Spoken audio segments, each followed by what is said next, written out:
Assalamualaikum Sobat Poskota. Berikut ini adalah rangkuman video pilihan netizen Poskota selama 3 hari sebelumnya, di antaranya, momen haru prosesi langkahan Aliyah dan Zahwa Masaid. Pernah rasakan hal yang sama? Begini pesan Umi Pipik untuk Jennifer Chopin.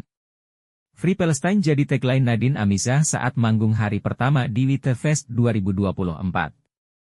Zulhas tegaskan pemerintah siapkan anggaran 75 triliun rupiah dari APBN untuk program makan siang gratis. Dan yang terakhir adalah diusung Nasdem di Pilkada Jakarta, Anies Baswedan, saya merasa mendapat kehormatan dan mohon ridho. Menjelang hari pernikahan, Aliyah Masaid dan Tariq Halilintar mengadakan acara pengajian serta siraman pada Sabtu, 20 Juli 2024. Prosesi pengajian hingga siraman dihadiri oleh seluruh keluarga besar baik dari Aliyah maupun Tariq. Pada acara siraman, semua keluarga kompak memakai kebaya warna pink yang anggun dan memesona. Adapun prosesi diawali dengan sungkeman Aliyah kepada ibu dan kakaknya.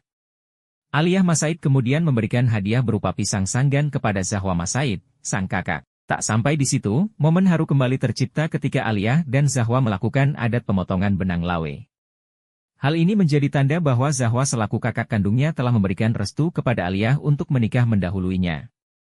Prosesi berlanjut dengan Zahwa yang menuntun Aliyah seraya membawa tebu ulung yang menjadi tanda doa agar jalan pernikahan Aliyah dan Tariq nantinya bisa berjalan tanpa adanya hambatan. Momen tradisi langkahan yang dijalani oleh Aliyah Masaid dan Zahwa Masaid tersebut sukses membuat haru. Terlebih melihat bagaimana Zahwa yang tak kuasa meneteskan air matanya ketika Aliyah sungkeman terhadapnya guna meminta doa restu. Sementara itu, belum diketahui tanggal pasti untuk akad dan resepsi pernikahan keduanya.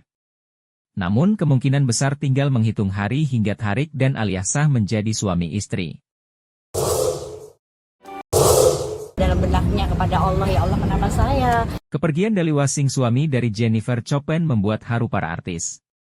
Bahkan netizen pun turut sedih. Begitupun Umi Pipik yang merupakan istri dari mendiang Ustadz Jeffrey Al-Bukhari. Pernah merasakan hal yang sama atas kepergian suami, Umi Pipik pun turut berbelasungkawa, memberi nasihat hingga semangat untuk Jennifer Chopin. Turut berbelasungkawa yang sedalam-dalamnya buat Jennifer yang mungkin saat ini hal yang sama pernah saya rasakan, ujar Umi Pipik, yang dikutip Poskota dari laman YouTube Intens Investigasi, Minggu 21 Juli 2024. Umi Pipik pun memberikan semangat bagi Jennifer.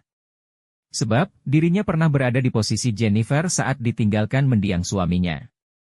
Saat kepergian mendiang suami, Umi Pipik pun pernah bertanya dalam benak hatinya bagaimana nasib dirinya ke depannya. Mungkin saat ini Jennifer banyak pertanyaan di dalam benaknya kepada Allah, ya Allah kenapa saya, kenapa dia, anak saya masih kecil, itu pun pernah saya bertanya kepada Allah. Umi Pipik pun memberikan semangat bahwa Jennifer bisa melewati ujian ini dengan kuat. Umi Pipik juga meyakinkan kepada Jennifer bahwasanya Allah akan melindungi dan angkat derajat Jennifer.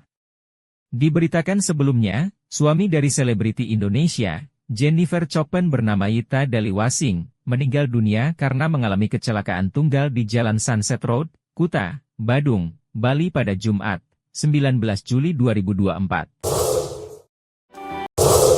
Penyanyi Nadine Amizah memberikan tagline Free Palestine di layar panggung konser WITE Fest 2024 hari pertama pada Jumat 19 Juli 2024.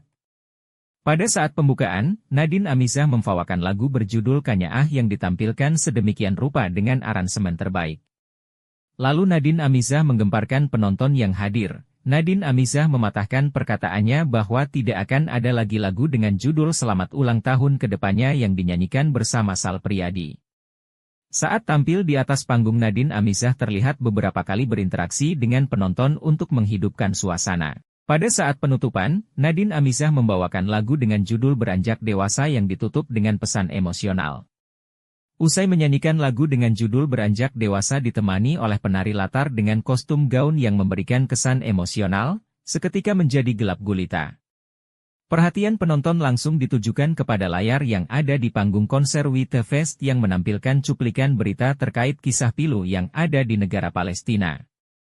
Tulisan berwarna putih dengan latar hitam total tersebut dilanjutkan dengan, sedang terjadi, masih terjadi, dan disambung dengan pesan pembebasan berbunyi, Free Palestine, yang langsung disambut gemuruh tepuk tangan dari penonton yang hadir. Menteri Perdagangan, Mendak, Zulkifli Hasan alias Zulhas menegaskan, pemerintah sudah menyiapkan anggaran program tersebut dengan besaran Rp75 triliun dari APBN. Bahkan, pemerintah sudah mengetuk palu terkait anggaran untuk program makan siang gratis tersebut. Makan siang gratis ini, anggarannya sudah jelas serta sudah diketuk, Rp75 triliun. Nah berapanya? Sedang dirumuskan makanan yang memenuhi gizi, kata Zulhas di Bandung Barat, Sabtu, 20 Juli 2024. Menurutnya, sampai saat ini, pemerintah belum menentukan berapa besaran untuk satu kali makan siang gratis. Sampai saat ini pemerintah masih menghitung dengan menyesuaikan gizi dalam satu porsi, tambahnya. Sementara itu, lanjut dia, aturan soal gizinya sudah ada, tinggal dihitung nanti yang memenuhi standar gizi, baru nanti ketemu harganya berapa. Jadi belum menentukan harga Rp7.500, ucapnya. Seperti diketahui, Zulhas menyebutkan, untuk besaran di tiap daerah juga akan berbeda-beda. Itu nantinya akan melihat komoditas apa yang menjadi bahan baku pemenuhan gizi dari program makan siang gratis yang tersedia di suatu daerah. Misalkan, kemungkinan di Jawa ayam banyak, tentu daerah lain mungkin ikan. Tapi diharapkan anggaran itu nanti memberikan dampak yang maksimal terhadap masyarakat, tuturnya. Assalamualaikum warahmatullahi wabarakatuh. Tadi kami berdiskusi amat mendalam, cukup panjang bersama dengan Bapak Surya Paloh Ketua Partai Nasdem dan juga dengan teman-teman pimpinan dari Partai Nasdem. Dan diskusi yang kita tadi membahas secara serius tentang masa depan Jakarta. Beliau tadi menekankan pentingnya untuk Jakarta makin maju, hal-hal yang dirasakan sebagai keberhasilan diteruskan, ditingkatkan, hal-hal yang dirasakan perlu peningkatan, maka perlu perbaikan, fokuskan perbaikan. Sehingga fokus kita adalah ke depan Jakarta sebagai salah satu kota global dunia yang setara dengan kota-kota global maju lainnya. Pesan-pesan itulah yang mewarnai pembicaraan kita terkait dengan masa depan Jakarta. Kemudian dalam pembicaraan juga ditegaskan dan didiskusikan bersama-sama pembicaraan tentang Jakarta tadi tidak terlepas dengan berbagai daerah-daerah lain dan berbagai partai-partai lain. Jadi di dalam pembicaraan tentang ini itu juga terkait dan dibahas bersama dengan ada komunikasi dengan partai-partai semua yang relevan di dalam tingkat ini. Dan ketika di ujung saya sampaikan di sini, saya merasa dapat kehormatan dengan rasa rendah hati dan mohon ridho dari Allah Subhanahu wa Ta'ala, amanat yang diembankan oleh Partai Nasdem ini kami terima dan kami akan junjung dengan sebaik-baiknya.